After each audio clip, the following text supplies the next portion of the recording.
ವೀಕ್ಷಕರೇ ನಮಸ್ಕಾರ. ವಾರದ ಅತಿಥಿ ಕಾರ್ಯಕ್ರಮಕ್ಕೆ ತಮಗೆಲ್ಲರಿಗೂ ಪ್ರೀತಿಯ ಸ್ವಾಗತ.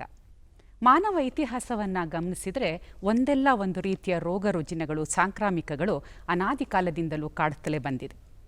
ಹಾಗೆಯೇ 2020 ಉದಾಹರಣೆಯನ್ನು ತೆಗೆದುಕೊಳ್ಳೋಣ.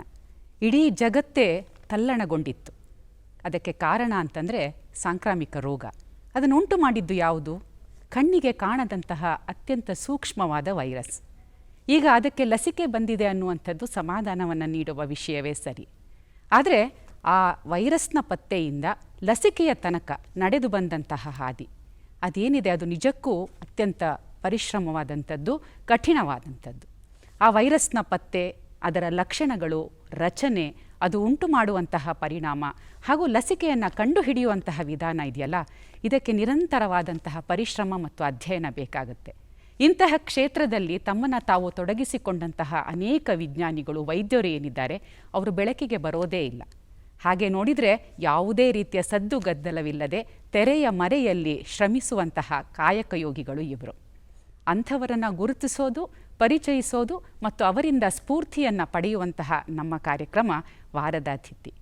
ಹಾಗೆಯೇ ನಮ್ಮ ಸಹ ನಿರೂಪಕರಾದಂತಹ ಶ್ರೀನಿವಾಸ್ ಅವರು ಇಂದಿನ ಕಾರ್ಯಕ್ರಮದ ಬಗ್ಗೆ ಏನು ಹೇಳ್ತಾರೆ ಕೇಳೋಣ.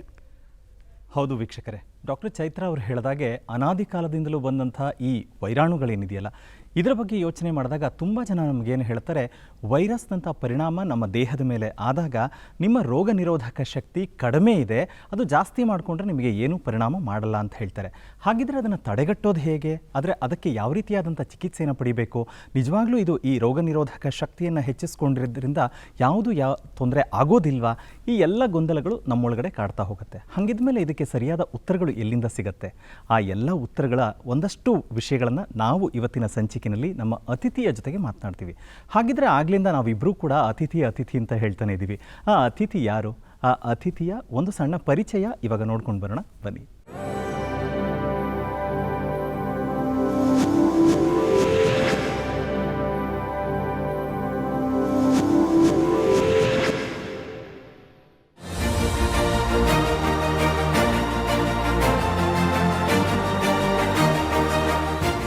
ಮಾನವ ಸಂಕುಲ ಬೌದ್ಧಿಕವಾಗಿ ಅಭಿವೃದ್ಧಿ ಹೊಂದಿದಂತೆಲ್ಲ ವಿಜ್ಞಾನ ತಂತ್ರಜ್ಞಾನ ಪ್ರಗತಿ ಹೊಂದಿ ಮನುಷ್ಯನ ಬದುಕಿಗೆ ವಿವಿಧ ಆರಾಮದಾಯಕ ಆಯಾಮಗಳನ್ನು ಒದಗಿಸುತ್ತಾ ಬಂದಿವೆ. ವಿಶ್ವ ಅಭಿವೃದ್ಧಿಯ ಹಾದಿಯಲ್ಲಿ ಸರಸರಣಿ ಸಾಗುತ್ತಾ ಸ್ಪರ್ಧಾತ್ಮಕ ಯುಗಕ್ಕೆ ಟಕ್ಕರ್ ಕೊಟ್ಟಂತೆಯೇ ವಿನೂತನ ಅಥವಾ ಮೊದಲಿನಿಂದಲೂ ಇದ್ದು ಮನುಜನ ಅಳವಿಗೆ ಸಿಕ್ಕದೇ ಇದ್ದಂತಹ ವಿಧವಾದ ರೋಗಕಾರಕಗಳು ಬೆಳಕಿಗೆ ಬರುತ್ತಿವೆ. ಹೆಸರೇನಾದರೂ ಇರಲಿ, ರೋಗ ರುಜಿನಗಳು ನರಸಂತತಿಗೆ ತೀವ್ರ ಸಂಕಷ್ಟ ಒಡ್ಡುವಂತಹವೇ. ಜಡ್ಡು ಜಾಪತ್ತುಗಳು ಎದುರಾದಾಗ ನಮಗೆ ಸಾಂತ್ವನವನ್ನಿತ್ತು ಆರೈಕೆ ಹಾಗೂ ಔಷಧೋಪಚಾರ ನೀಡುವ ಭುವಿಯ ಗೋಚರ ಶಕ್ತಿಗಳೇ ವೈದ್ಯರು. ವೈದ್ಯೋ ನಾರಾಯಣೋ ಹರಿ ಅನ್ನುವ ಮಾತಿದೆ. ನಮ್ಮ ಇಂದಿನ ಅತಿಥಿ ಒಬ್ಬ ಸಶಕ್ತ ವೈದ್ಯ. ನಿಮ್ಹಾನ್ಸ್ನ ನ್ಯೂರೋವೈರಾಲಜಿ ವಿಭಾಗದಲ್ಲಿ ಮುಖ್ಯಸ್ಥರಾಗಿ ಹಾಗೂ ಹಿರಿಯ ಪ್ರಾಧ್ಯಾಪಕರಾಗಿ ಸೇವೆ ಸಲ್ಲಿಸಿದ್ದ ಡಾಕ್ಟರ್ ವಿ ರವಿ. ಮೂಲತಃ ಚೆನ್ನೈನವರು. ಚೆನ್ನೈನಲ್ಲೇ ಪ್ರಾಥಮಿಕ ವಿದ್ಯಾಭ್ಯಾಸ. ಮದ್ರಾಸ್ನ ಮೆಡಿಕಲ್ ಕಾಲೇಜ್ನಲ್ಲಿ ಎಂಬಿಬಿಎಸ್ ಪದವಿ. ಎಂಬಿಬಿಎಸ್ ಪದವಿಯ ತರಬೇತಿ ಕಾಲದಲ್ಲೇ ತಮ್ಮ ಅತ್ಯಂತ ಪ್ರೀತಿಯ ಸಹೋದರಿ ಹೆಪಟೈಟಿಸ್ ಬಿ ಸೋಂಕಿನಿಂದ ಸಾವನ್ನಪ್ಪಿದ್ದು ರವಿ ಅವರಿಗಾದ ತೀವ್ರ ಆಘಾತ. ಇದರಿಂದ ನೊಂದ ರವಿ ಮುಂದೆ ವೈರಾಣುಶಾಸ್ತ್ರದಲ್ಲಿ ಉನ್ನತ ಅಧ್ಯಯನ ನಡೆಸುವ ಸಲುವಾಗಿ ಜವಾಹರ್ಲಾಲ್ ಸ್ನಾತಕೋತ್ತರ ವೈದ್ಯಕೀಯ ಶಿಕ್ಷಣ ಮತ್ತು ಸಂಶೋಧನಾ ಸಂಸ್ಥೆಯಲ್ಲಿ ಎಂಡಿ ಪದವಿ ಗಳಿಸಿದರು. 1985ರಲ್ಲಿ ನಿಮ್ಹಾನ್ಸ್ನಲ್ಲಿ ಉಪನ್ಯಾಸಕರಾಗಿ ಆಯ್ಕೆ. ಜೊತೆಗೆ ನೂತನವಾಗಿ ಪ್ರಾರಂಭವಾಗಿದ್ದ ನ್ಯೂರೋವೈರಾಲಜಿ ವಿಭಾಗದ ಜವಾಬ್ದಾರಿ. 1992ರಲ್ಲಿ ಯುಎಸ್ಎನಲ್ಲಿ HIV ಏಡ್ಸ್ ಕುರಿತಾಗಿ ನೀಡಿದ ತರಬೇತಿಗಾಗಿ WHO ವತಿಯಿಂದ ಫೆಲೋಶಿಪ್, ಯುನೈಟೆಡ್ ಕಿಂಗ್ಡಮ್ನ ಹಾಸ್ಪಿಟಲ್ನಲ್ಲಿ ಮಾಲಿಕ್ಯುಲರ್ ನ್ಯೂರೋವೈರಾಲಜಿ ಕುರಿತಾದ ತರಬೇತಿಗಾಗಿ ಕಾಮನ್ವೆಲ್ತ್ ಮೆಡಿಕಲ್ ಫೆಲೋಶಿಪ್ ಪಡೆದಿದ್ದಾರೆ. ವೈರಾಣು ಸೋಂಕಿನ ಮೂಲದ ಪತ್ತೆ ಮತ್ತು ನಿರ್ವಹಣೆಯಲ್ಲಿ ಅತೀವ ಆಸಕ್ತಿ ಹೊಂದಿರುವ ಶ್ರೀಯುತರು ದೇಶದಾದ್ಯಂತ ಕಾಡಿದ ಮೆದುಳು ಜ್ವರ, ಚಿಕನ್ಗುನ್ಯಾ, ಡೆಂಗ್ಯೂ, H1N1 ಮೊದಲಾದ ಸಾಂಕ್ರಾಮಿಕ ಪಿಡುಗುಗಳ ತನಿಖೆಯಲ್ಲಿ ಪ್ರಮುಖ ಪಾತ್ರ ವಹಿಸಿ HIV, ಇನ್ಫ್ಲುಯೆನ್ಸಾ, ಕೋವಿಡ್-19 ವೈರಾಣು ಪತ್ತೆಗಾಗಿ ವ್ಯವಸ್ಥಿತ ಪ್ರಯೋಗಾಲಯ ಜಾಲವನ್ನು ಸ್ಥಾಪಿಸಿದ ಹೆಗ್ಗಳಿಕೆ ಗಳಿಸಿದ್ದಾರೆ.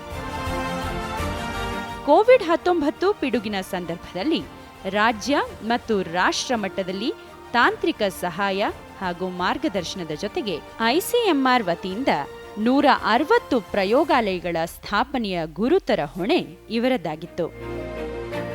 ಇದಲ್ಲದೆ ಸಮಾಜದಲ್ಲಿ ಕೊರೋನಾ ಕುರಿತಾಗಿ ಜನರಲ್ಲಿ ಉಂಟಾದ ಆತಂಕಗಳ ನಿವಾರಣೆಗಾಗಿ ಮಾಧ್ಯಮಗಳ ಮುಖೇನ ಮಾಹಿತಿಪೂರ್ಣ ವಿಚಾರಗಳನ್ನು ಹಂಚಿಕೊಂಡು ಗೊಂದಲ ನಿವಾರಣೆಗೆ ಸತತವಾಗಿ ಶ್ರಮಿಸಿದ್ದಾರೆ ಡಾಕ್ಟರ್ ವಿ. ರವಿ.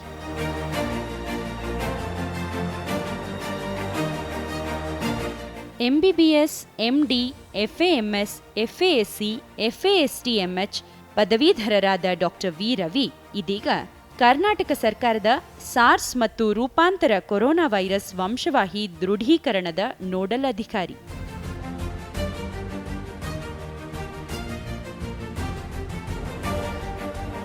ಕಣ್ಣಿಗೆ ಕಾಣದ ವೈರಾಣುಗಳ ಲೋಕದ ಮಾಹಿತಿಯನ್ನು ಒದಗಿಸುತ್ತಾ ಜನೋಪಕಾರಿಯಾಗಿ ಸೇವೆ ಸಲ್ಲಿಸುತ್ತಿರುವ ಡಾಕ್ಟರ್ ವಿ. ರವಿ ದೂರದರ್ಶನ ಚಂದನ ವಾಹಿನಿಯ ಈ ವಾರದ ಅಭ್ಯಾಗತರು.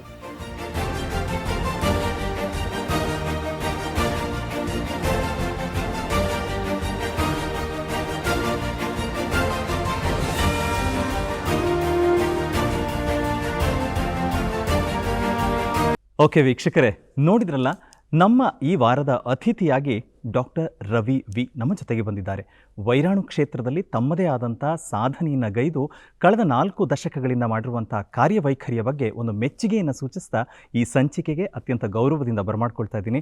ಡಾಕ್ಟರ್, ನಿಮಗೆ ಆತ್ಮೀಯವಾದಂಥ ಸ್ವಾಗತ ಸರ್. ನಮಸ್ಕಾರ ಡಾಕ್ಟ್ರೆ, ನಮ್ಮ ಕಾರ್ಯಕ್ರಮಕ್ಕೆ ಸ್ವಾಗತ.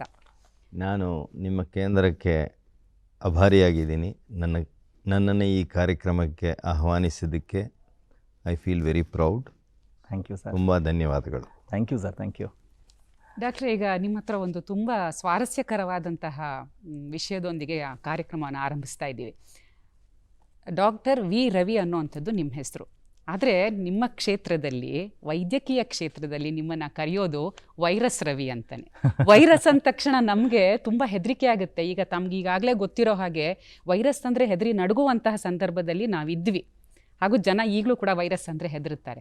ಹಾಗಿರ್ಬೇಕಾದ್ರೆ ವೈರಸ್ ರವಿ ಅಂತ ನಿಮ್ಮನ್ನು ಪ್ರೀತಿಯಿಂದ ಕರೀತಾರೆ ಅಂದರೆ ಅದಕ್ಕೆ ಕಾರಣ ವೈರಸ್ ಲೋಕದ ಬಗ್ಗೆ ತಾವು ಚೆಲ್ತಾ ಇರುವಂತಹ ಬೆಳಕು, ಸಂಶೋಧನೆಗಳ ಮೂಲಕ ಹೊಸ ಹೊಸ ಮಾಹಿತಿಗಳನ್ನ ತಾವು ತರ್ತಾ ಇದ್ದೀರಿ. ಇಂದು ಅಂತಾರಾಷ್ಟ್ರೀಯ ಮಟ್ಟದಲ್ಲಿ ನಿಮ್ಮನ್ನು ನೀವು ಗುರುತಿಸಿಕೊಂಡಿದ್ದೀರಿ. ನಿಮ್ಮ ಕೆಲಸಗಳು ಮಾತಾಡ್ತಾ ಇದೆ ಅನ್ನೋದು ಸತ್ಯ ಆದರೂ ಕೂಡ ನಮ್ಮಲ್ಲಿ ಹೇಳುವಂತಹ ಮಾತಿನಂತೆ ಮನೆಯೇ ಮೊದಲ ಪಾಠಶಾಲೆ ಅನ್ನುವಂಥದ್ದು. ಹಾಗಾಗಿ ನೀವು ಬೆಳೆದಂತಹ ಬಾಲ್ಯ, ಆ ಪರಿಸರ ಏನಿತ್ತು, ಅದು ಹೇಗೆ ನಿಮ್ಮ ಮೇಲೆ ಪ್ರಭಾವವನ್ನು ಬೀರ್ತು ಅಂತ ತಿಳಿಸ್ತೀರಾ? ನಾನು ಹುಟ್ಟಿ ಬೆಳೆದಿದ್ದು ಚೆನ್ನೈ. ಆವಾಗ ಅದು ಮೆಡ್ರಾಸ್ ಸಿಟಿ ಅಂತ ಹೇಳಿದ್ದು. ಮಾತೃಭಾಷೆ ತೆಲುಗು. ನಮ್ಮ ತಂದೆ ನೆಲ್ಲೂರು ಕಡೆಯವರು, ನಮ್ಮ ತಾಯಿ ಬೆಳ್ಳಾರಿ. ನಾನು ಇಡೀ ಬಾಲ್ಯ ಮತ್ತು ನನ್ನ ವಿದ್ಯಾಭ್ಯಾಸ ಎಲ್ಲ ಮಾಡಿದ್ದು ಚೆನ್ನೈಯಲ್ಲೇ. ಹಲವಾರು ಜನ ನನ್ನ ಕೇಳ್ತಾರೆ, ನೀವು ಯಾವ ಕಡೆಯವರು ಅಂತ. ನಾನು ಹೇಳೋದು ದಕ್ಷಿಣ ಭಾರತ ಕಡೆಯವನು. ಯಾಕಂದರೆ ಮನೆಯಲ್ಲಿ ಮಾತಾಡೋದು ತೆಲುಗು, ಹುಟ್ಟಿ ಬೆಳೆದಿದ್ದು ತಮಿಳುನಾಡು, ಕರ್ಮಭೂಮಿ ಕರ್ನಾಟಕ. ನಮ್ಮ ತಂದೆ ನ್ಯಾಯಶಾಸ್ತ್ರ ಪಡೆದಿದ್ದು. ಅವರು ಮೆಡ್ರಾಸ್ ಲಾ ಕಾಲೇಜಲ್ಲಿ ಪ್ರಾಧ್ಯಾಪಕರಾಗಿದ್ದರು. ಈ was a very very renowned teacher. ಅವರು ಇನ್ಫ್ಲೂಯೆನ್ಸ್ ಭಾಳ ಇತ್ತು. ಅಂದರೆ ಅವರು ಹೇಳಿಕೊಟ್ಟಿದ್ದು ಆ ಮೌಲ್ಯಗಳು ಇವತ್ತಿಗೂ ನನಗೆ ತುಂಬ ಸಹಕಾರ ಆಗಿದೆ. ಅವರು ಹೇಳಿದ್ದೇನೆಂದರೆ, 3 ವಿಚಾರದಲ್ಲಿ ನಾವು ಮಾರಾಟ ಮಾಡಬಾರ್ದು. ಒಂದು ವಿದ್ಯಾಭ್ಯಾಸ, ಎರಡನೇದು ಹೆಲ್ತ್ ಅಂದರೆ ಸ್ವಾಸ್ಥ್ಯ ಕಾರ್ಯಕ್ರಮಗಳು, ಮೂರನೇದು ಹೌಸಿಂಗ್.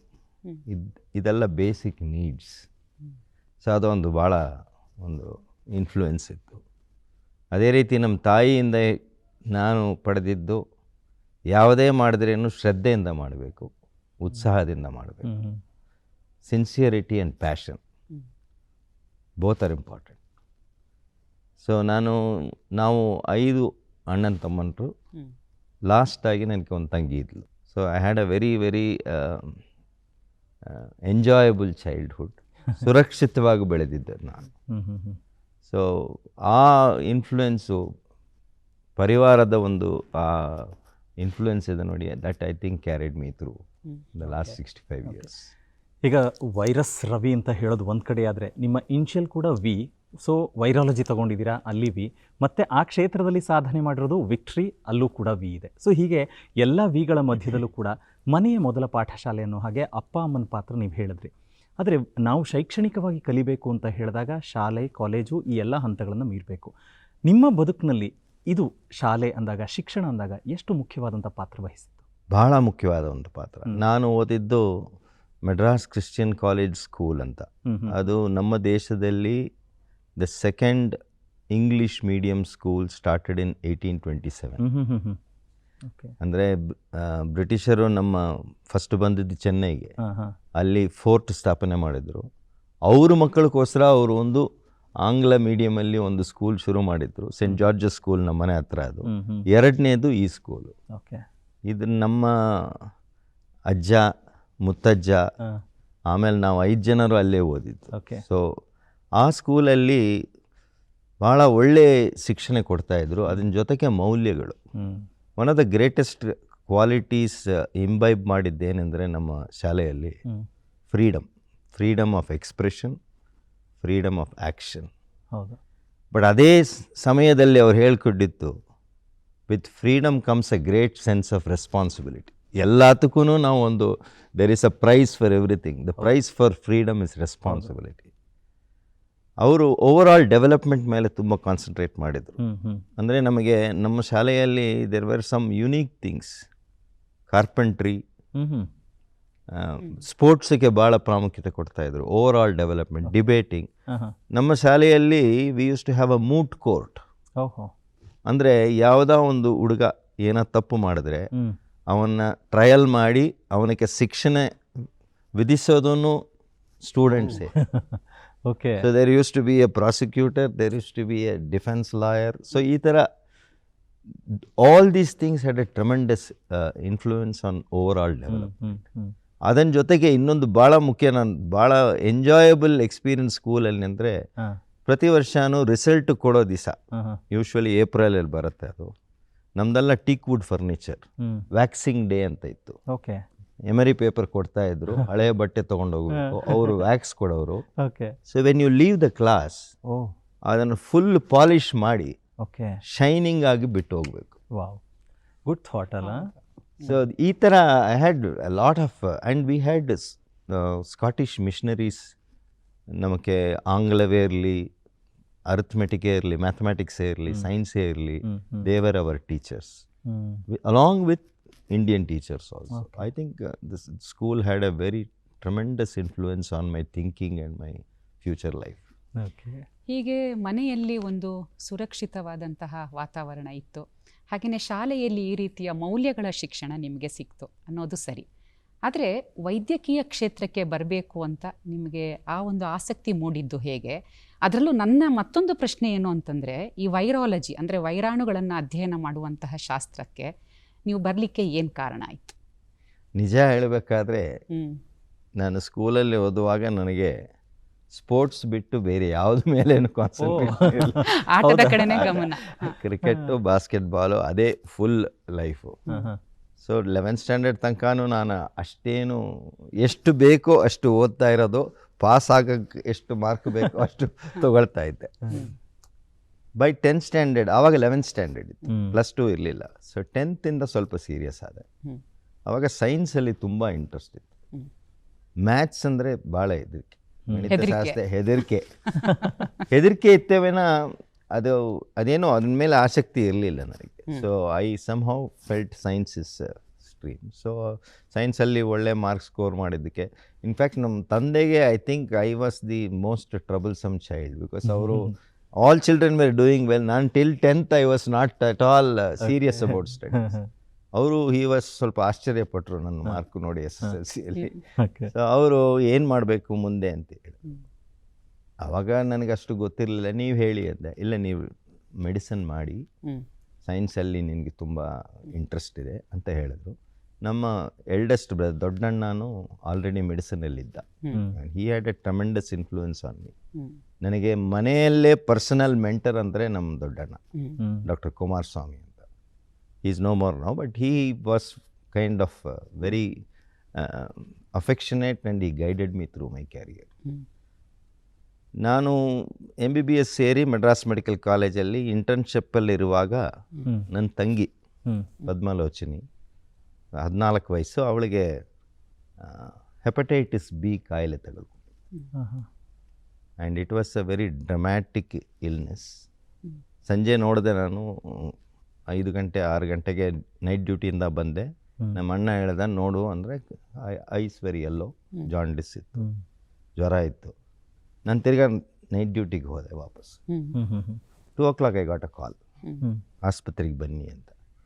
ಹೋದರೆ I saw her in completely unconscious. So of course she battled for 5 days and we lost her. ಅದು ಒಂದು it has a tremendous influence on me. ಆವಾಗ ನಿಜ ಹೇಳಬೇಕಾದ್ರೆ ವೈದ್ಯಕೀಯ ಶಾಸ್ತ್ರದ ಮೇಲೆ ಸ್ವಲ್ಪ ನಂಬಿಕೆ ಹೊಟ್ಟೋಗಿತ್ತು. ವಾಟ್ ಈಸ್ ದ ಇದನ್ನೆಲ್ಲ ಮಾಡಿ ನಮ್ಗೆ ತುಂಬ ಬೇಕಾಗಿರೋನ ಉಳಿಸ್ಕೊಳ್ಳಿಲ್ಲ ಅಂತ ಒಂದು. ಸೊ ಅವಾಗ ಅಂದ್ಕೊಂಡೆ maybe I should do something in. ಆವಾಗ ವೈರಾಲಜಿಸ್ಟ್ ಜಾಸ್ತಿ ಇರಲಿಲ್ಲ. You could count on your fingers in the country. So JIPMER was a very famous institute. So ಅಲ್ಲಿ ಹೋಗಿ ಸೇರಿಕೊಂಡು ಮೈಕ್ರೋಬಯಾಲಜಿ ಮಾಡಿದೆ. ಮೈಕ್ರೋಬಯಾಲಜಿ ಮಾಡುವಾಗ ವೈರಾಲಜಿ ಮೇಲೆ ಹೆಚ್ಚು ಗಮನ ಕೊಟ್ಟು I decided I will have a carrier in virology. MD ಆದಮೇಲೆ ಅಲ್ಲೇ ಒಂದು 2 ವರ್ಷ ಮಾಡಿದೆ. ಒಂದು 7-8 ಕೆಲಸ ಸಿಕ್ತು ನನಗೆ ಆ್ಯಸ್ ಅ ಮೈಕ್ರೋಬಯಾಲಜಿಸ್ಟ್. ಯಾವುದು ಅಕ್ಸೆಪ್ಟ್ ಮಾಡಲಿಲ್ಲ. ಬಿಕಾಸ್ ಒಂದೇ ಗುರಿ ವೈರಾಲಜಿ ಮಾಡಬೇಕು ಅಂತ. ಆ ಸಮಯದಲ್ಲಿ ನಿಮ್ಹ್ಯಾನ್ಸ್ ಸಂಸ್ಥೆಯಲ್ಲಿ ಹೊಸ ವೈರಾಲಜಿ ಡಿಪಾರ್ಟ್ಮೆಂಟ್ ಶುರು ಮಾಡಬೇಕು ಅಂತ ಒಂದು ಡಾಕ್ಟರ್ ನಾರಾಯಣ್ ರೆಡ್ಡಿ ಅವರು ನಮ್ಮ ಮೆಂಟರ್, ಅವರು ದೇವರ್ ಲುಕಿಂಗ್ ಫಾರ್ ಸಂಬಡಿ ಅಡ್ವರ್ಟೈಸ್ ಮಾಡಿದ್ರು. ಅದೃಷ್ಟವಶಾತ್ ನನಗೆ ಆ ಕೆಲಸ ಸಿಕ್ಕಿತ್ತು. I had to start from scratch. Okay doctor, ನಿಮ್ಮ ಈ ವೃತ್ತಿ ಬದುಕು ಅಂದರೆ ವೈರಾಣುವಿನ ಬಗ್ಗೆ ಅಧ್ಯಯನ ಮಾಡೋದಕ್ಕೆ ಅಂತ ಆಯ್ಕೆ ಮಾಡಿಕೊಂಡು ಬಂದ ಕೆಲಸಗಳನ್ನು ತಿರಸ್ಕಾರ ಮಾಡೋದಿದೆಯಲ್ಲ, ಅದು ಒಂದು ಎದೆಗಾರಿಕೆ ಬೇಕು. ಅಂದರೆ ಯಾಕೆಂದರೆ ನಿಮ್ಮೊಳಗಿದ್ದಂಥ ನಿಲುವುಗಳು ಹಾಗಿತ್ತು, ನಾನು ಹೀಗೇ ಹೋಗಬೇಕು ಅಂತ. ಅಪ್ಪ ತೋರಿಸಿದ ಹಾದಿ ಇನ್ನೊಂದು ಕಡೆ. ಹಾಗಿದ್ದಾಗ ಇಂಥ ಸಂದರ್ಭದಲ್ಲಿ ನೀವು ಒಂದು ತುಂಬ ದೊಡ್ಡದಾದಂಥ ಸಮಸ್ಯೆ ಬಂದಾಗ ಅದರ ಜೊತೆಯಲ್ಲಿ ನಿಲ್ಲೋದು ಅಥವಾ ತನಿಖೆ ನಡೆದಾಗ ಅಂತ ಹೇಳಿದ್ರೆ, ಮೆದುಳು ಜ್ವರ ಪಾಂಡಿಚೇರಿಯಲ್ಲಿ ಆದಂಥ ಒಂದು ದೊಡ್ಡ ಪ್ರಕರಣ ಅದು. ಇವಾಗ ನಾವು ಹೇಗೆ ಕೋವಿಡ್ನಲ್ಲಿ ಸಮಸ್ಯೆಗಳನ್ನು ಎದುರಿಸ್ತಾ ಇದ್ದೀವಿ, ಆ ಸಂದರ್ಭದ ಆ ಪರಿಸ್ಥಿತಿಗಳನ್ನು ಹೇಳ್ಬೋದು ಡಾಕ್ಟ್ರೆ? ನಾನು MD ಮಾಡ್ತಾ ಇರುವಾಗ ಪಾಂಡಿಚೇರಿ ಸುತ್ತಮುತ್ತ ಈ ಮೆದುಳು ಜ್ವರ ಒಂದು ಔಟ್ಬ್ರೇಕ್ ಆಗಿತ್ತು. ಸುಮಾರು ಒಂದು 300-400 ಮಕ್ಕಳು ಅದಕ್ಕೆ ಬಲಿಯಾದರು. ಆವಾಗ ನಮ್ಮ one of my teachers, public health professor Srinivas ಅಂತ, ಇಲ್ಲೇ ಇದ್ದಾರೆ ಬೆಂಗಳೂರಲ್ಲಿ, ಜಯನಗರಲ್ಲಿದ್ದಾರೆ, ನನ್ನ ಮೇಷ್ಟ್ರು ಅವರು. ಅವರು ಕೆಳಗಡೆ, ಅವ್ರ ಡಿಪಾರ್ಟ್ಮೆಂಟ್ ಮೇಲೆ ಕೆಳಗಡೆ ಬಂದು ನನ್ನ ಕಿವಿ ಇಟ್ಕೊಂಡು ಲ್ಯಾಬಲ್ಲಿ ಏನು ಮಾಡ್ತಾ ಇದೆಯಾ, ನನ್ನ ಜೊತೆ ಬಾ ಅಂತ ಕರ್ಕೊಂಡು ಹೋದ್ರು. Virology is not only in the lab, it's also in the field. ಆ ಮಕ್ಕಳನ್ನ ನೋಡಿ ಆವಾಗ ಅನಿಸಿತ್ತು, ಡಯಾಗ್ನೋಸಿಸ್ ಏನು ಇರಲಿಲ್ಲ ಅವಾಗ. ಸೊ ಆ ಒಂದು ಕಡಲೂರು, ಕಲ್ಲಕುರ್ಚಿ, ವಿಳ್ಳುಪುರಂ ಈ ಜಾಗಗಳಿಗೆಲ್ಲ ಜೀಪಲ್ಲಿ ಹೋಗಿ ಸ್ಯಾಂಪಲ್ಸ್ ಕಲೆಕ್ಟ್ ಮಾಡಿಕೊಂಡು ನ್ಯಾಷನಲ್ ಇನ್ಸ್ಟಿಟ್ಯೂಟ್ ಆಫ್ ವೈರಾಲಜಿಗೆ ಲೆಟ್ರ್ ಬರೆದು ಅವರಿಂದ ರಿಯೇಜೆನ್ಸ್ ತಂದು ಆ ಟೆಸ್ಟ್ ಮಾಡಿದ್ದು. ಅದೊಂದು it had a tremendous impact on me. ಅಂದರೆ ವೈರಾಲಜಿ ಅಂದರೆ it's not only in the laboratory, ಬರೀ ಮೈಕ್ರೋಸ್ಕೋಪಲ್ಲಿ ನೋಡೋದು, ರಕ್ತ ಪರಿಶೀಲನೆ ಮಾಡೋದಲ್ಲ, ಸಾರ್ವಜನಿಕ ಆರೋಗ್ಯದ ಬಗ್ಗೆನೂ ನಾವು ಹೆಚ್ಚು ಗಮನ ಕೊಡಬೇಕು. Because public health is a very important field. ನಾನು ಸೊ ಅದು, although I am not A trained public health specialist, ನನ್ನ ಜೀವನದಲ್ಲಿ almost 50% I spent in public health virology, public health virology. But ಹಾಗಿದ್ರೆ ಸರ್, ನಾನು ಇಂಟ್ರಪ್ಟ್ ಯು, ಅಂದರೆ ಈ ವೈರಾಣುಗಳ ಮಧ್ಯದಲ್ಲಿ ಸಂಶೋಧನೆ ಲ್ಯಾಬ್ ಒಳಗಡೆ ಸೀಮಿತ ಅಲ್ಲ ಅಂತ ನಿಮ್ಮ ಮೇಷ್ಟ್ರು ಹೊರಗಡೆ ಕರ್ಕೊಂಡು ಬರ್ತಾರೆ. ಆಗ ಎಲ್ಲೋ ಒಂದು ಕಡೆ ನಿಮಗೆ ಭಯ ಆಗಲಿಲ್ವಾ? ಅಂದರೆ ಈ ವೈರಾಣುಗಳ ಮಧ್ಯದಲ್ಲಿದ್ದಾಗ ನನಗೇನಾದರೂ ಸಮಸ್ಯೆ ಆಗಿಬಿಟ್ರೆ ಅನ್ನೋ ಥರ? ಇಲ್ಲೇ ಸ್ವಭಾವದಿಂದ ನನಗೆ ನಾನೊಂದು ಧೈರ್ಯ ಅಂದರೆ I should say maybe I am overconfident. Okay. So ಅದೇನೋ ಚಿಕ್ಕ ವಯಸ್ಸಿಂದಾನೇ ಭಯ ಅನ್ನೋದು ಇರಲಿಲ್ಲ. Okay. And this incident of ನನ್ನ ತಂಗಿ ತೀರ್ಕೊಳ್ಳೋದು that actually increased my determination okay. To do something. Okay. ನನಗೆ ಈ ಕಾಯಿಲೆ ಮೆದುಳು ಜ್ವರ ಕಾಯಿಲೆ ಬಗ್ಗೆ ಗೊತ್ತಿತ್ತು, ಅದು ಸೊಳ್ಳೆ ಕಚ್ಚೋದಿಂದಾನೇ ಆ ವೈರಾಣು ಬರೋದು ಅಂತ. ಸೊ ಅದನ್ನ ಬಗ್ಗೆ ನನಗೆ ಆತಂಕ ಏನಿದೆ. ಜೀವನದಲ್ಲಿ ಹಲವಾರು ತಿರುವುಗಳಿರುತ್ತೆ. ಯಾರದ್ದೋ ಅನಿರೀಕ್ಷಿತವಾದಂತಹ ಆಗಮನ, ಹಾಗೇನೆ ಕೆಲವರ ನಿರ್ಗಮನ, ಸಣ್ಣ ಪುಟ್ಟ ಬದಲಾವಣೆಗಳೇನಿದೆ ಕೆಲವರನ್ನು ಸಂಪೂರ್ಣವಾಗಿ ಕುಗ್ಗಿಸಿದರೆ ಮತ್ತೆ ಕೆಲವರನ್ನು ಸಂಪೂರ್ಣವಾಗಿ ಒಂದು ಬೇರೆಯೇ ಹೊಸ ದಿಕ್ಕಿನ ಥರ ಎಳ್ಕೊಂಡು ಹೋಗುತ್ತೆ. ಹಾಗೆ ನೋಡಿದರೆ ತಮ್ಮ ತಂಗಿಯ ಒಂದು ಮರಣ ಏನಿತ್ತೋ ಅದು ವೈಯಕ್ತಿಕವಾಗಿ ನಿಮಗಾದಂತಹ ನಷ್ಟ ಆದರೂ ಕೂಡ ಅದನ್ನು ಹೊಸದೊಂದು ಕ್ಷೇತ್ರದಲ್ಲಿ ನಿಮ್ಮನ್ನು ನೀವು ತೊಡಗಿಸ್ಕೊಳ್ಳಿಕ್ಕೆ ಸಹಾಯ ಮಾಡ್ತು. ಹಾಗಾಗಿ ನೀವು ಪುದುಚೇರಿಗೆ ಹೋದ್ರಿ, ಅಲ್ಲಿ ಒಂದು ಕೆಲಸವನ್ನು ಮಾಡಿದ್ರಿ, ಹಾಗೆ ತಮ್ಮನ್ನು ತಾವು ಸಾರ್ವಜನಿಕರಿಗಾಗಿ ಆರೋಗ್ಯ ಕ್ಷೇತ್ರಕ್ಕಾಗಿ ತೆರೆದುಕೊಂಡ್ರಿ ಅಂತ ಹೇಳಿದ್ರಿ. ನಂತರ ಅಲ್ಲಿಂದ ಪುದುಚೇರಿಯಿಂದ ನೀವೇ ಹೇಳಿದ ಹಾಗೆ ಅಂತಾರಾಷ್ಟ್ರೀಯ ಮಟ್ಟದ ನಿಮ್ಹಾನ್ಸ್ಗೆ ನೀವು ಬಂದ್ರಿ. ಇಲ್ಲಿನ ಒಂದು ಅನುಭವ ಹೇಗಿತ್ತು? ಯಾಕಂದರೆ ಇಲ್ಲಿ ಹಲವಾರು ಪ್ರಥಮಗಳನ್ನು ಮಾಡಿದಂತಹ ದಾಖಲೆ ತಮ್ಮ ಹೆಸರಿನಲ್ಲಿದೆ. ಆದರೆ ಆರಂಭದ ದಿನಗಳಲ್ಲಿ ನಿಮ್ಹಾನ್ಸ್ನಲ್ಲಿ ತಮ್ಮ ಒಂದು ವೃತ್ತಿ ಜೀವನ ಹೇಗೆ ಸಾಕ್ತು? ನಾನು ನಿಮ್ಹಾನ್ಸಲ್ಲಿ ಬರುವಾಗ ನನಗೆ ಒಂದು ತುಂಬ ಭಯ ಇತ್ತು. ಯಾಕಂದರೆ ವೈರಾಲಜಿನೇ ಹೊಸ ಸ್ಪೆಷಾಲಿಟಿ, ಅದರಲ್ಲಿ ಒಂದು ಸೂಪರ್ ಸ್ಪೆಷಾಲಿಟಿ ನ್ಯೂರೋ ವೈರಾಲಜಿ ಅಂತ.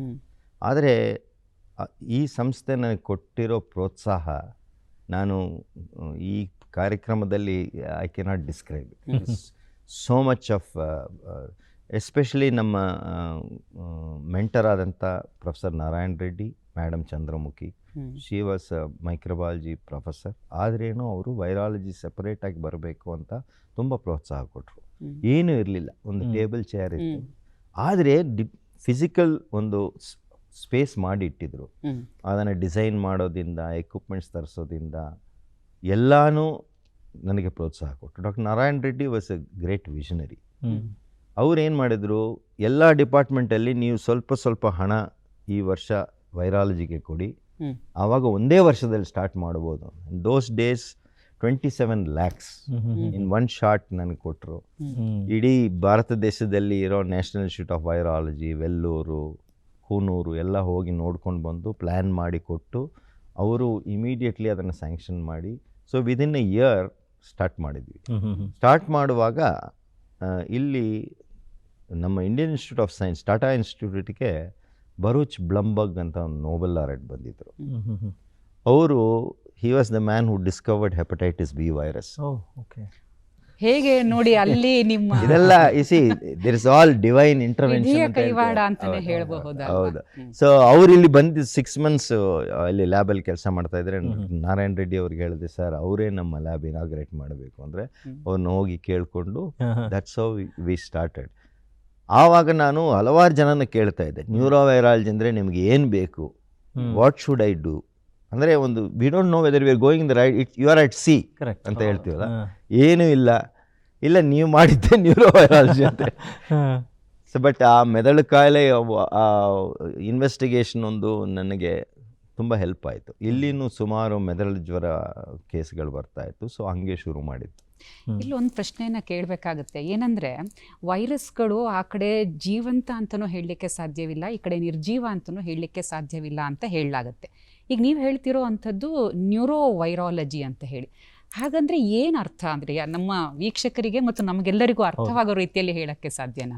ನ್ಯೂರೋ ವೈರಾಲಜಿ ಅಂದರೆ viral infections of the human brain and ಅದಕ್ಕೆ ಸಂಬಂಧಪಟ್ಟ ಎಲ್ಲ ತಿಳುವಳಿಕೆಗಳು, ರೋಗ ನಿರೋಧಕ ಶಕ್ತಿ, ನ್ಯೂರೋ ಇಮ್ಯುನಾಲಜಿ, ಅದನ್ನು ಹೆಂಗೆ ತಡೆಗಟ್ಟೋದು. So prevention of viral infections. Viral infections are very serious infections and ಅದನ್ನು ನಾವು ಆದಷ್ಟು ಬೇಗ ನಾವು ಡಯಾಗ್ನೋಸ್ ಮಾಡಿದ್ರೆ ಜೀವ ಉಳಿಸೋ ಸಾಧ್ಯತೆ ಭಾಳ ಹೆಚ್ಚು. ಅದೇ ರೀತಿ ಅದಕ್ಕೆ ತಕ್ಕ ಎಲ್ಲ ನ್ಯೂರೋ ವೈರಸಸ್ಗೂ ಡ್ರಗ್ಸ್ ಇಲ್ಲ, ಸ್ಪೆಸಿಫಿಕ್ ಡ್ರಗ್ಸ್ ಇಲ್ಲ. ಒಂದು ಹರ್ಪಿಸ್ ಸಿಂಪ್ಲೆಕ್ಸ್ ಎನ್ಸೆಫಲೈಟಿಸ್ ಬಿಟ್ಟು ಅದಕ್ಕೆ ಏಸೈಕ್ಲೋವಿರ್ ಅಂತ ಒಂದು ಔಷಧಿ ಇದೆ. ಅದರಿಂದ ಅದನ್ನು ಅರ್ಲಿಯಾಗಿ ಕೊಟ್ಟರೆ you can save life and prevent disability. ಅದನ್ನು ಬಿಟ್ಟು ಬೇರೆ ಕಾಯಿಲೆಗಳಿಗೆಲ್ಲ ಸಪೋರ್ಟಿವ್ ಟ್ರೀಟ್ಮೆಂಟ್ ಇಂಪಾರ್ಟೆಂಟು. ನಾವು ಹೇಳೋದು generally in infections, especially serious infections, 72 ಗಂಟೆ first 3 days is the golden period. ಆ ಟೈಮಲ್ಲಿ ಆಸ್ಪತ್ರೆಗೆ ಪೇಷಂಟ್ನ ಕರ್ಕೊಂಡು ಬಂದು ಅವರು ಟೆಸ್ಟ್ಗಳು ಮಾಡಿ ಕರೆಕ್ಟಾಗಿ ಡಯಾಗ್ನೋಸ್ ಮಾಡಿ ಸಪೋರ್ಟಿವ್ ಟ್ರೀಟ್ಮೆಂಟ್ ಸ್ಟಾರ್ಟ್ ಮಾಡಿದ್ರೆ you can definitely save lives. Okay okay ಡಾಕ್ಟ್ರೆ, ಈಗ ಪ್ರತಿ ಹಂತದಲ್ಲೂ ನಿಮ್ಮ ಬದುಕಿನಲ್ಲಿ ಮುಖ್ಯವಾದಂಥ ಪಾತ್ರಗಳು ಒಬ್ಬೊಬ್ಬರೇ ವಹಿಸ್ತಾ ಬಂದರು.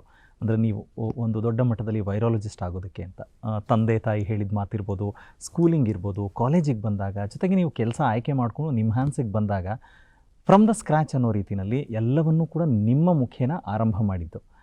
ಅದರೊಟ್ಟಿಗೆ ಒಂದು ಕ್ಷಣ ನಿಮಗೆ ಬರುತ್ತೆ ಬೋಧನೆಯನ್ನು ಕೂಡ ಮಾಡಬೇಕು ಅಂತ. ಯಾರಿಗೆ ಆಸಕ್ತಿ ಇದೆ ಸ್ಟೂಡೆಂಟ್ಸು ಈ ಒಂದು ವಿಷಯವಾಗಿ ಕಲಿಬೇಕು ಅಂತ ಬರ್ತಾರೆ ಅಂತ, ಯಾಕೆಂದರೆ ನಾವು ಕೂತು ಕೇಳೋದು ಒಂದಾದರೆ ಅದನ್ನು ಇನ್ನೊಬ್ರಿಗೆ ಹೇಳಬೇಕಾದ್ರೆ ಅದು ಇನ್ನೊಂದು ಥರ ದೊಡ್ಡ ಚಾಲೆಂಜ್ ಇದೆ. ಸೊ ಅಂದರೆ ಅಂಥ ಚಾಲೆಂಜು ನಿಮಗೆ ಬಂದಾಗ ಹೇಗಿತ್ತು ಸರ್ ಆ ಅನುಭವಗಳು? I was in a way ನಾನು ಬಂದು ಇದಕ್ಕೆ ತಯಾರಾಗಿದ್ದೆ ಅಂತ ಹೇಳಬೇಕು. ಯಾಕಂದರೆ ಜಿಪ್ಮರ್ ಸಂಸ್ಥೆಯಲ್ಲಿ ದಟ್ ಈಸ್ ನಮ್ಮ ದೇಶದಲ್ಲಿ ಭಾಳ ಪ್ರಾಥಮಿಕ ವೈದ್ಯಕೀಯ ಶಿಕ್ಷಣ ಹೇಗೆ ಮಾಡಬೇಕು ಅಂದರೆ ಮೆಡಿಕಲ್ ಎಜುಕೇಷನ್ ಡಿಪಾರ್ಟ್ಮೆಂಟ್ ಒಂದಿತ್ತು, ಟ್ರೈನಿಂಗ್ ಮಾಡ್ತಾಯಿದ್ರು. ಅದರಲ್ಲಿ ನಾನು ವಾಲಂಟಿಯರ್ ಆಗಿದ್ದು ಸಾಕಷ್ಟು ಕಲಿತೆ.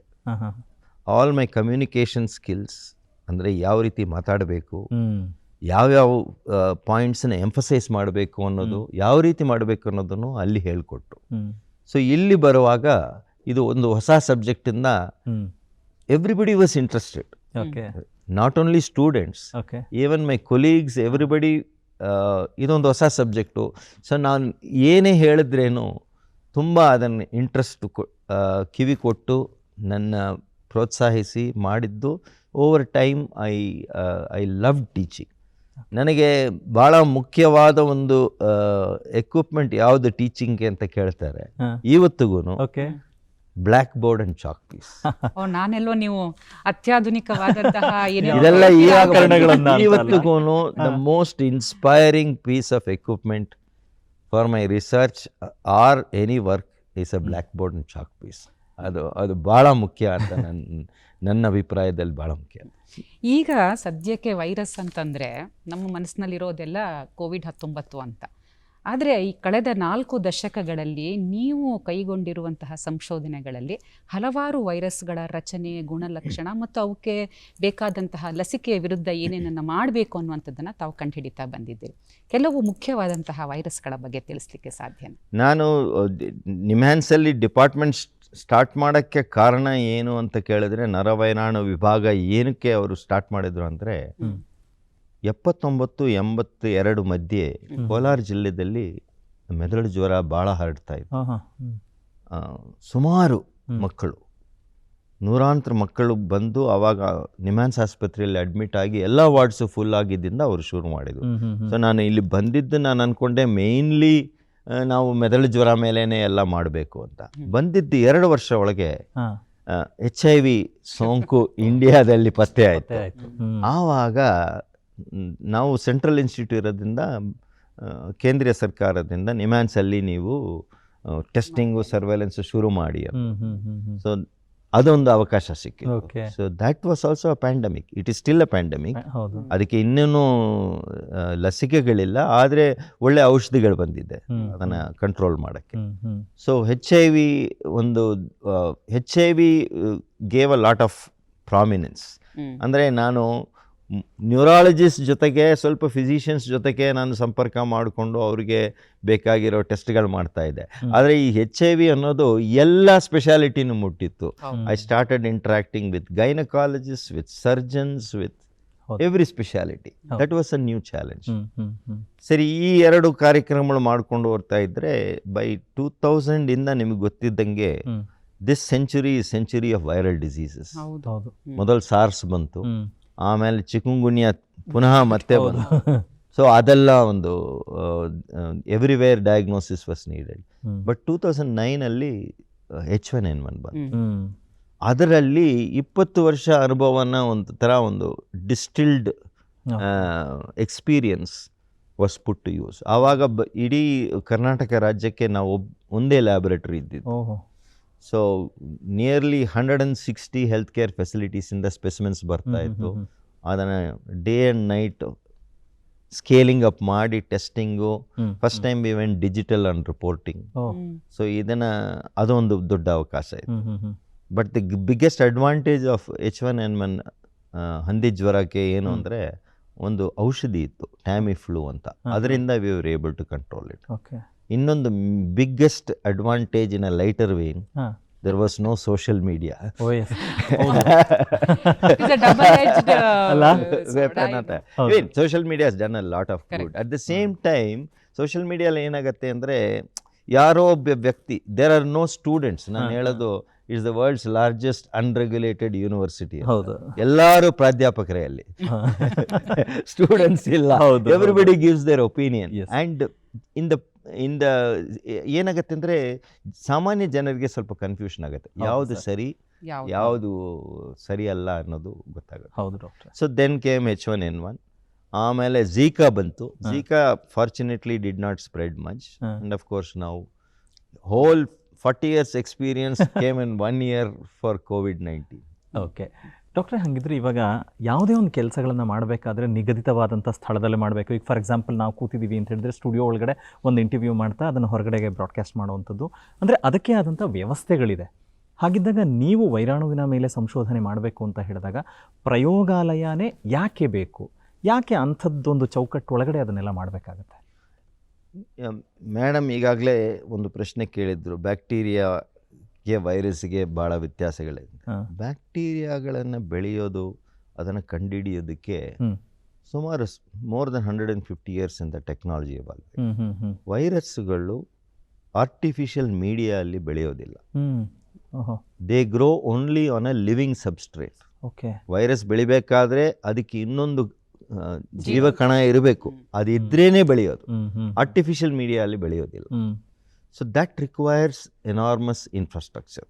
ಸೆಲ್ ಕಲ್ಚರ್ ಫೆಸಿಲಿಟಿ ಬೇಕು, ಲ್ಯಾಮಿನಾರ್ ಫ್ಲೋ ಹುಡ್ಸ್ ಬೇಕು, ಆಮೇಲೆ ಆಂಟಿಬಾಡೀಸ್ ಟೆಸ್ಟ್ ಮಾಡೋಕ್ಕೆ ಎಲೈಸಾ ಬೇಕು. ಇದೆಲ್ಲನೂ when I started NIMHANS laboratory, ನಿಜ ಹೇಳಬೇಕಾದ್ರೆ 80% ಆಫ್ ಎಕ್ವಿಪ್ಮೆಂಟ್ ಐ ಆರ್ಡರ್ಡ್ ನಾನು ಪುಸ್ತಕದಲ್ಲಿ ಓದಿದ್ದೇ ವಿನ ನಾನು ಸ್ವತಃ ಅನುಭವ ಇರಲಿಲ್ಲ.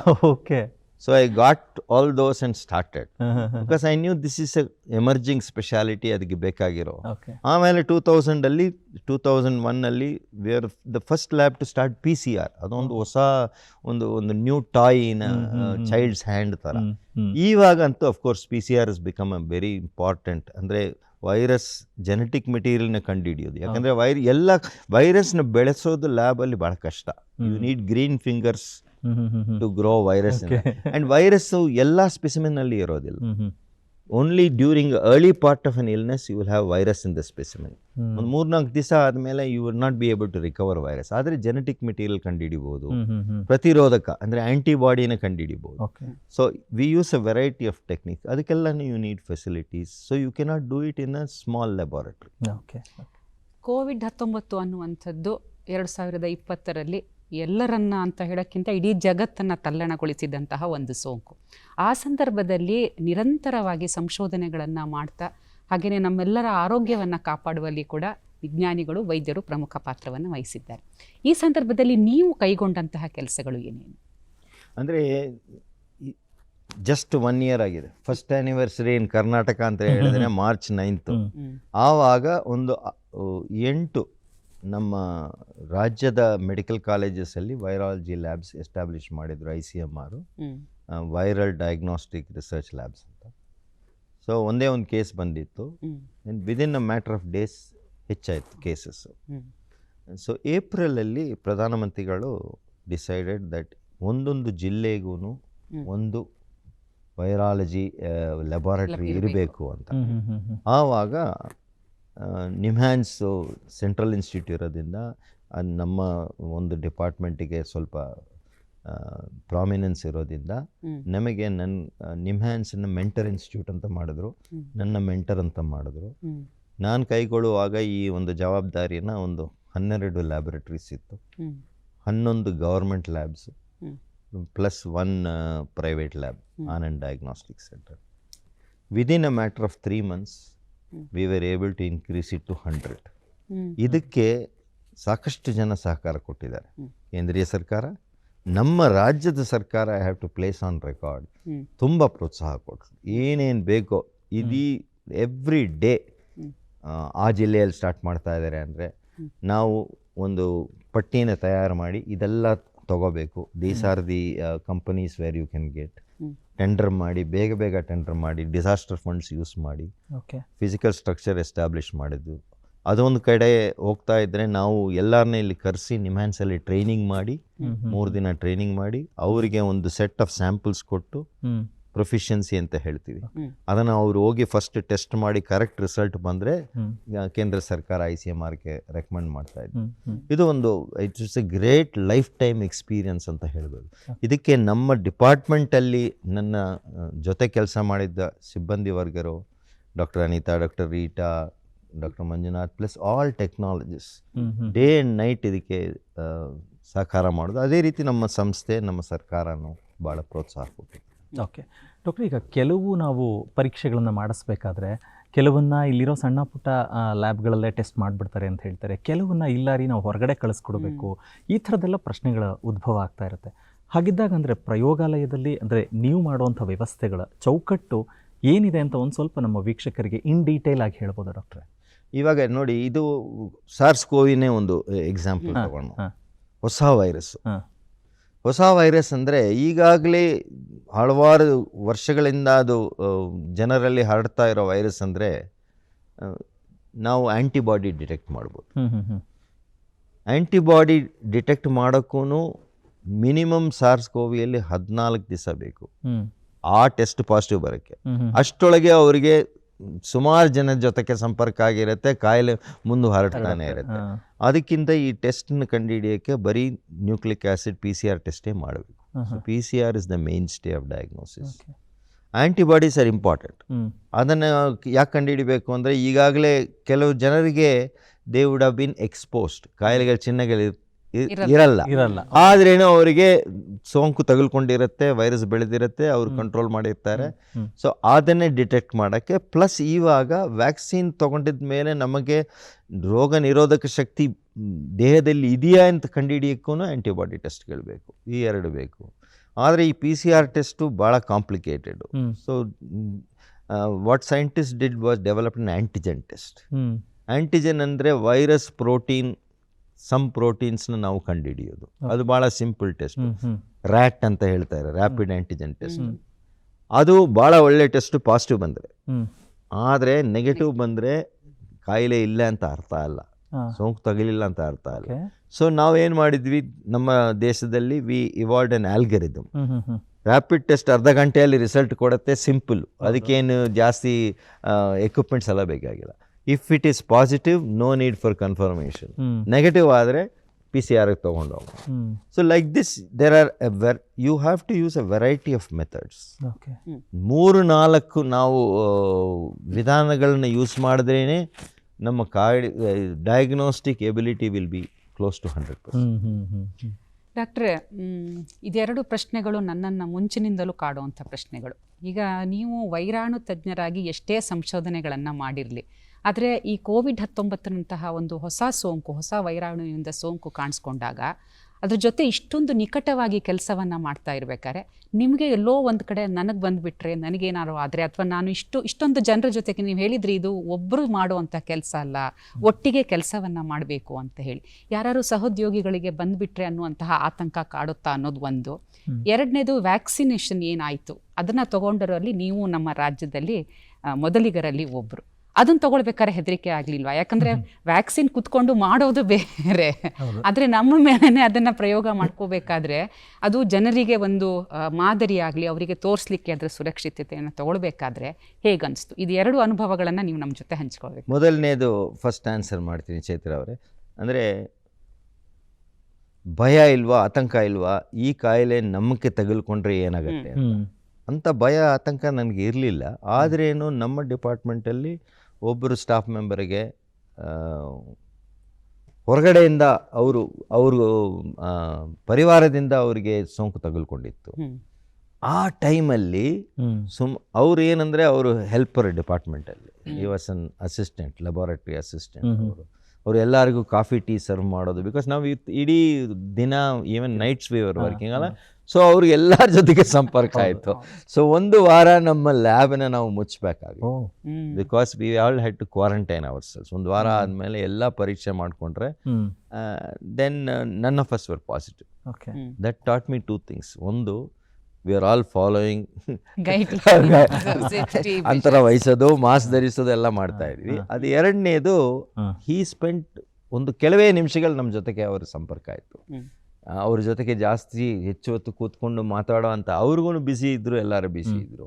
So this is a reinforcement of preaching ಬೇರೆ, ಪ್ರಚಾರ ಮಾಡೋದು ಬೇರೆ, ನಮಗೂ ಆದ್ರೆ ಅದು ಬೇರೆ. ಎರಡನೇದು, ನೀವು ಲಸಿಕೆ ಬಗ್ಗೆ ಕೇಳಿದ್ರಿ, ಇದು it's an unprecedented scientific achievement.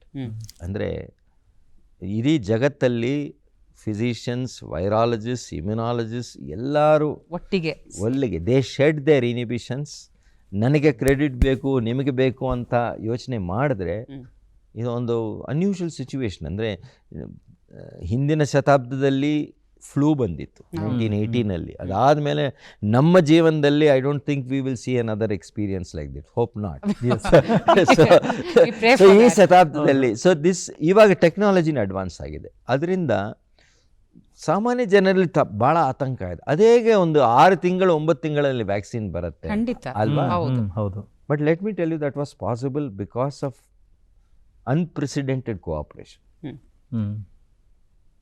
ಅದೇ ರೀತಿಯಲ್ಲಿ ಸುರಕ್ಷಿತವನ್ನೇ ಗುರಿಯಾಗಿ ಇಟ್ಕೊಂಡು ಮಾಡಿರೋ ಅಂಥ ಒಂದು ಲಸಿಕೆ ಇದು. ಎಲ್ಲಿನೂ ಸುರಕ್ಷತೆ ಬಗ್ಗೆ ಕಾಂಪ್ರಮೈಸ್ ಮಾಡಿಲ್ಲ. ಸೇಫ್ಟಿ ಹಸ್ ನೆವರ್ ಬೀನ್ ಕಾಂಪ್ರಮೈಸ್. ಒಂದು ಲಸಿಕೆ ತಯಾರು ಮಾಡಬೇಕಾದ್ರೆ ಹಲವಾರು ಹಂತಗಳಿದೆ ಅದರಲ್ಲಿ. ಮೊದಲನೇ ಹಂತ ಪ್ರೀ ಕ್ಲಿನಿಕಲ್ ಅಂತ ಹೇಳ್ತೀವಿ.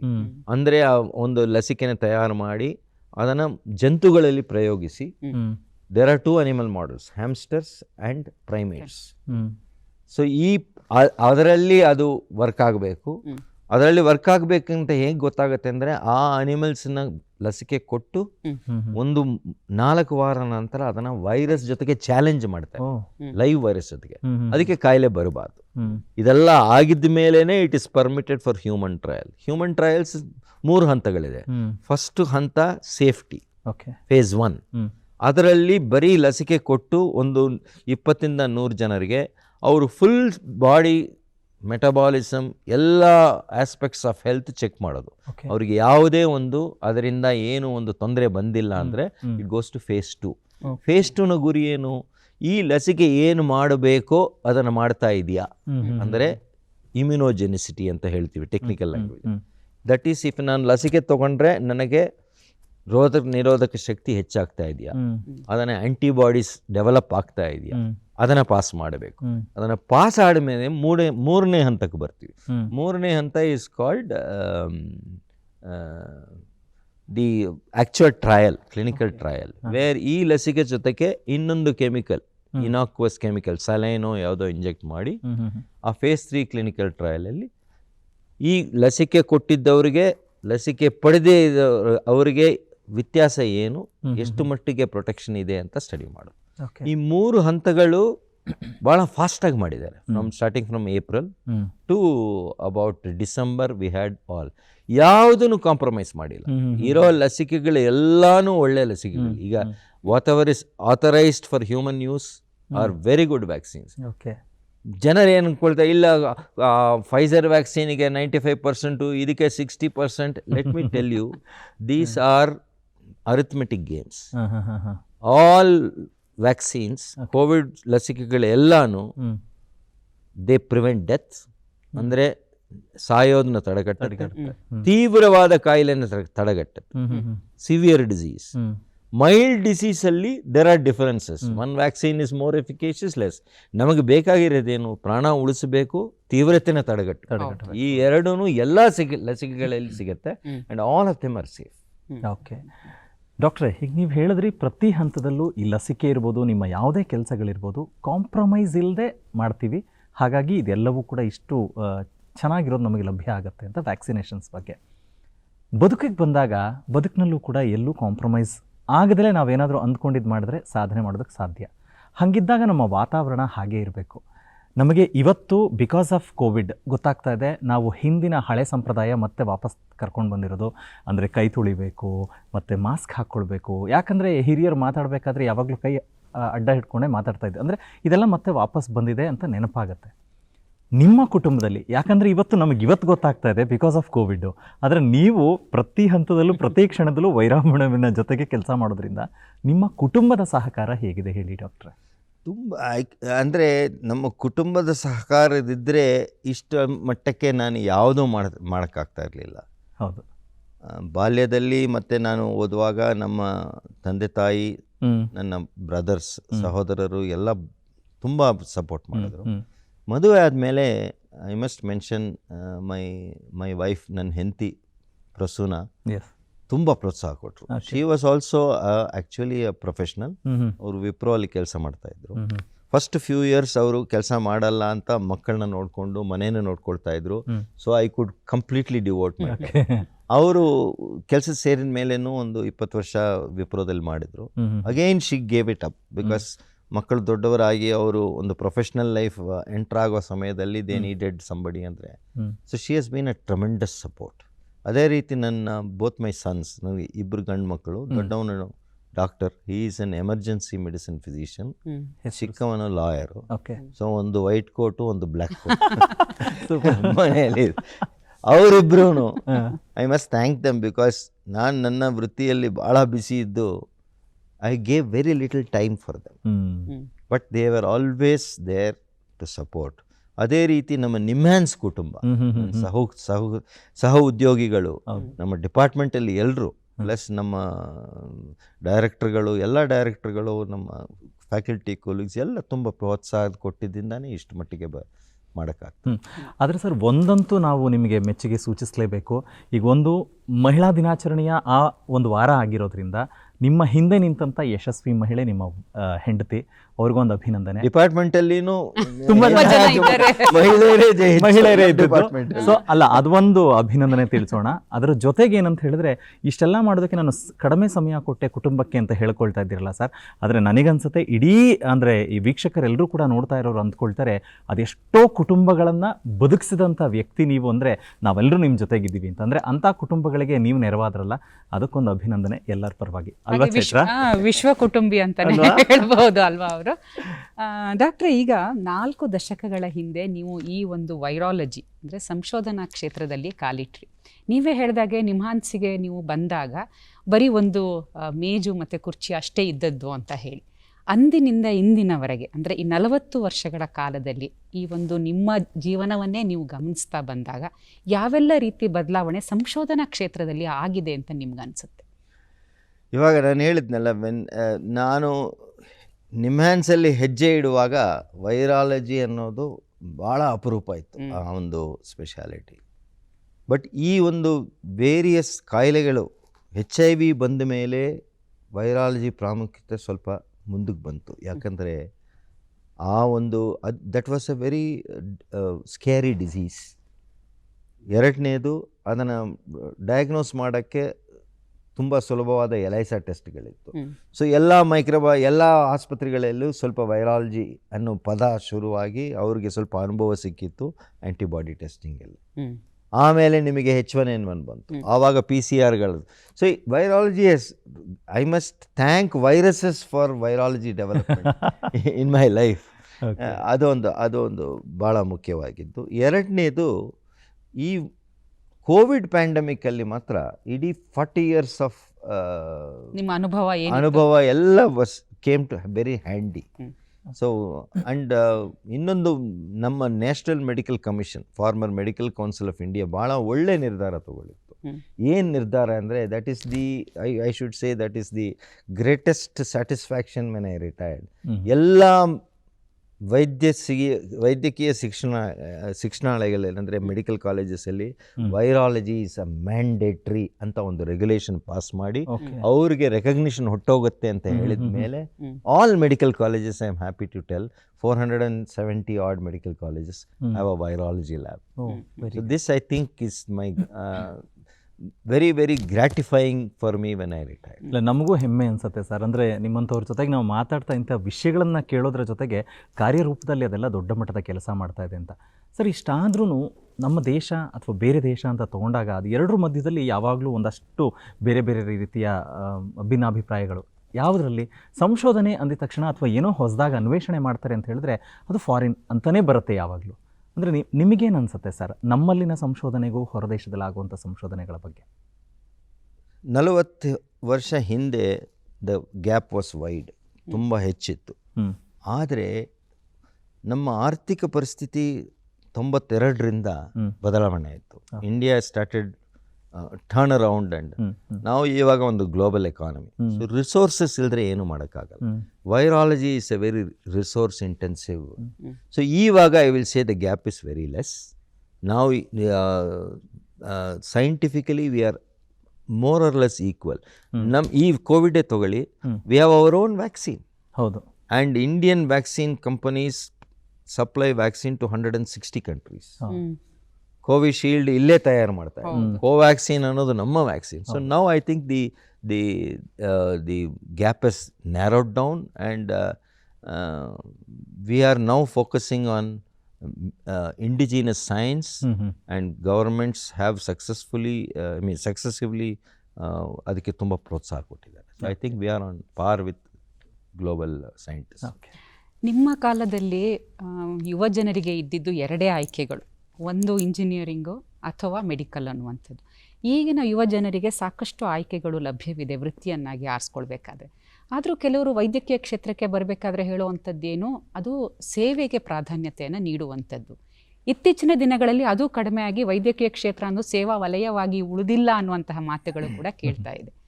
ತಾವು ಆರಿಸ್ಕೊಂಡಿದ್ದು ವೈದ್ಯಕೀಯ ಕ್ಷೇತ್ರ ಮತ್ತು ಸಂಶೋಧನಾ ಕ್ಷೇತ್ರ. ಹಾಗಾಗಿ ಯುವ ಜನರು ಈ ಒಂದು ಸೇವಾ ಪ್ರಾಧಾನ್ಯವಾದಂತಹ ಕ್ಷೇತ್ರಕ್ಕೆ ಬರಬೇಕು ಅಂತಾದಲ್ಲಿ ತಾವು ಏನು ಕಿವಿ ಮಾತನ್ನು ಹೇಳಲಿಕ್ಕೆ ಬಯಸ್ತೀನಿ? ನಾನೇ ಒಂದೇ ಒಂದು ಹೇಳಕ್ಕೆ ಇಷ್ಟಪಡ್ತೀನಿ. ಸೇವೆ ಮಾಡಬೇಕಾಗಿದ್ದು ನಮ್ಮ ಧರ್ಮ. Man is a social animal. ಅಂದರೆ ನಾವು ಚೆನ್ನಾಗಿರಬೇಕಾದ್ರೆ ನಮ್ಮ ಜೊತೆ ಇರೋರು, ನಮ್ಮ ಸುತ್ತಮುತ್ತ ಇರೋರು ಎಲ್ಲರೂ ಚೆನ್ನಾಗಿರು. ಸೊ ದ ವೈದ್ಯಕೀಯ ಒಂದು ಕ್ಷೇತ್ರ ಇದೆ ನೋಡಿ, ಅದರಲ್ಲಿ ಯು ಗೆಟ್ ಎನಾರ್ಮಸ್ ಆಪರ್ಚುನಿಟಿ. ಇಂಥ ಒಂದು ನಿಮಗೆ ಅವಕಾಶ ಬೇರೆ ವೃತ್ತಿಗಳಲ್ಲಿ ಅಷ್ಟು ಸಿಗೋದಿಲ್ಲ. ಅದೇ ರೀತಿ ಇವಾಗ ಸೈನ್ಸ್ ಅಡ್ವಾನ್ಸ್ ಆಗಿರೋದ್ರಿಂದ ಬಾರ್ಡರ್ಸ್ ಆರ್ ಬ್ರೇಕಿಂಗ್ ಡೌನ್. ಇವಾಗ ಕೋವಿಡೇ ತಗೊಳ್ಳಿ, ಡಿಜಿಟಲ್ ಹೆಲ್ತ್.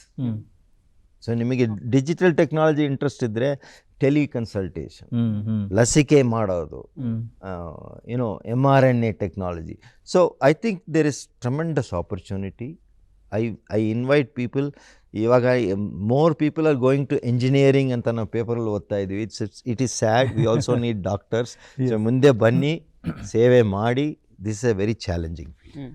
ಸರ್, ಇದರ ಮಧ್ಯದಲ್ಲಿ ಅಂದರೆ ಶಿಕ್ಷಣದ ಆಯ್ಕೆ ಬಗ್ಗೆಗೆ ಡಾಕ್ಟರ್ ಚೈತ್ರ ಹೇಳಿದಾಗೆ ಡಾಕ್ಟರ್ ನೀವು ಹೇಳಿದ್ರಿ, ಸಾರ್ವಜನಿಕವಾಗಿ ವೈರಾಣುಗಳ ಬಗ್ಗೆ ತುಂಬ ಜನಕ್ಕೆ ಗೊಂದಲದ ಜೊತೆಗೆ ಅಸಡ್ಡೆ ಕೂಡ ಇದೆ.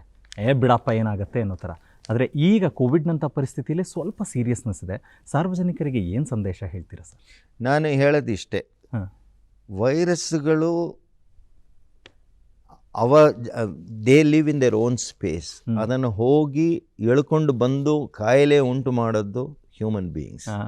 One of the favorite topics I talk in the last 1 year or so is learning to live with viruses. ಜಗತ್ತಲ್ಲಿ ಯೂನಿವರ್ಸಲ್ಲಿ ಅವಳಿಗೆ ಒಂದು ಸ್ಪೇಸ್ ಇದೆ. ಆ ವೈರಸ್ಗಳನ್ನ ಹೇಳ್ಕೊಂಡು ಬರೋದು ನೀವು ನೋಡಿ, God created viruses for birds. ಹಕ್ಕಿಗಳಿಗೆ ಬೇರೆ, ಜಂತುಗಳಿಗೆ ಬೇರೆ, ಮನುಷ್ಯರಿಗೆ ಬೇರೆ ಅಂತ ಸೃಷ್ಟಿಯಲ್ಲಿ ಆ ಥರ ಇದೆ.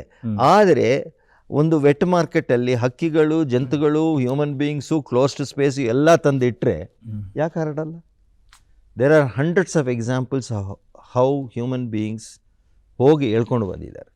ಅದರ ಬಗ್ಗೆ ಇನ್ನೊಂದು ದಿನ ಕಾರ್ಯಕ್ರಮ ಮಾಡೋಣ. It's a very interesting story on how man invites trouble. ಅವರು ಸ್ವಾರ್ಥದಿಂದ ಮಾಡೋ ಕೆಲಸಗಳಿಗೆ ಬರೋ ಅಂಥ ಒಂದು ಕಾಯಿಲೆಗಳಿವು. So I think we have to be very responsible. ನಮ್ಮ ಪರಿಸರವನ್ನು ಕಾಪಾಡಬೇಕು. ಇವಾಗ ಹೊಸದ ಬರ್ತಾ ಇರೋ ಒಂದು ಕಾನ್ಸೆಪ್ಟ್ ಏನಂದರೆ ಒನ್ ಹೆಲ್ತ್. ನಮ್ಮ ಪರಿಸರ ಜಂತುಗಳು, ಹಕ್ಕಿಗಳು ಎಲ್ಲದ ಜವಾಬ್ದಾರಿಯಿಂದ ನಾವು ನೋಡ್ಕೋಬೇಕು. ಎಲ್ಲದಕ್ಕೂ ಒಂದು ಜಗತ್ತಲ್ಲಿ ಒಂದು ಪರ್ಪಸ್ ಇದೆ, ಅದನ್ನು ನಾವು ಕಾಪಾಡಿಕೊಂಡು ಬಂದ್ರೇನೆ ಮುಂದೆ ಇಂಥ ಪ್ಯಾಂಡಮಿಕ್ಸ್ ಬರೋದು. ಡಾಕ್ಟ್ರೇ, ಕೋವಿಡ್-19 ಮಾತ್ರವಲ್ಲ, ಜಗತ್ತನ್ನು ಕಾಡ್ತಾ ಇರುವಂತಹ ಈ ವಿಚಿತ್ರ ವೈರಸ್ಗಳ ಪ್ರಪಂಚದಲ್ಲಿ ಸಂಶೋಧನೆಗಳನ್ನು ನಿರಂತರವಾಗಿ ಮಾಡ್ತಾ ಅದರಿಂದ ಪಾರಾಗುವಂತಹ ಮಾರ್ಗವನ್ನು ಹುಡುಕ್ತಾ ಇರುವಂತಹ ನೀವು ನಿಜಕ್ಕೂ ಭರವಸೆಯ ಆಶಾಕಿರಣವನ್ನು ಬೀರ್ತಾ ಇರುವಂತಹ ರವಿ ಅಂತಂದರೆ ತಪ್ಪಾಗಲಾರ್ದು. ಮತ್ತಷ್ಟು ತಮ್ಮ ಯಶಸ್ಸು ಇದೇ ರೀತಿ ಮುಂದುವರಿಲಿ, ಸಾರ್ಥಕ ಸೇವೆ ತಮ್ಮಿಂದ ಸಲ್ಲಲಿ ಅಂತ ಹೇಳಿ ಹಾರೈಸುತ್ತಾ ಇಂದಿನ ನಮ್ಮ ಕಾರ್ಯಕ್ರಮದಲ್ಲಿ ಭಾಗವಹಿಸಿದ್ದಕ್ಕಾಗಿ ವಂದನೆಗಳು. ನನಗೆ ಈ ಒಂದು ಅವಕಾಶ ಕೊಟ್ಟಿದ್ದಕ್ಕೆ ಭಾಳ ಆಭಾರಿಯಾಗಿದ್ದೀನಿ. It's a great privilege. Thank you. Yes sir, ಖಂಡಿತ ನಮಗೂ ಅಷ್ಟೇ ಹೆಮ್ಮೆ ಅನಿಸುತ್ತೆ, ಖುಷಿ ಆಗುತ್ತೆ. ಸಾಕಷ್ಟು ಮಾಹಿತಿಗಳು, ನಿಮ್ಮ ಬದುಕಿನ ಪಯಣ ಎರಡೂ ಕೂಡ ತಿಳ್ಕೊಂಡ್ವಿ. ವಂದನೆಗಳು ಸರ್. ನಮಸ್ಕಾರ. ನಮಸ್ಕಾರ.